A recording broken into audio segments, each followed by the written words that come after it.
لیلۃ القدر جسے شب قدر بھی کہا جاتا ہے، اور یہ رمضان المبارک کا جو آخری عشرہ ہے اس میں جو 5 راتیں ہیں، 21 کی رات، 23 کی رات، 25 کی رات، 27 کی رات اور 29 کی رات، ان 5 راتوں میں یہ جو طاق راتیں ہیں ان میں سے ایک رات جو ہے یہ شب قدر ہے۔ اور شب قدر اس امت کو کیوں عطا کی گئی ہے،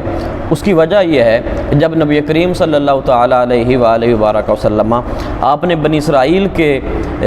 اولیاء کا تذکرہ فرماتے ہوئے ایک شخص کا ذکر فرمایا کہ جس نے 1000 مہینے تک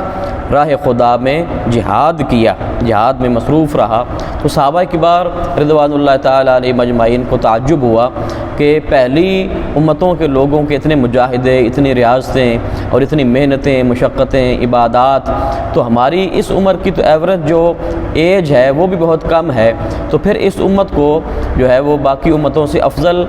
کس بنا پر قرار دیا گیا ہے؟ تو اللہ رب العالمین نے یہ سورہ قدر جو ہے یہ نازل فرمائی کہ آپ کو پریشان ہونے کی ضرورت نہیں ہے، اس امت کو نبی کریم صلی اللہ تعالیٰ علیہ وآلہ وبارک وسلم کے توسل سے اللہ رب العالمین نے ایسے پیکیجز عطا کیے ہیں، جس طرح کہ شب قدر والا پیکیج ہے کہ یہ ہر سال رمضان آتا ہے اور ہر سال میں یہ 5 راتیں ہیں رمضان المبارک کے مہینے میں، تو جو بندہ ان راتوں میں اللہ رب العالمین کی رضا کے لیے قیام کر لے گا، شب بیداری کر لے گا اور اللہ رب العالمین کی یاد میں رات گزارے گا، تو گویا کہ اس نے شب قدر کو پا لیا۔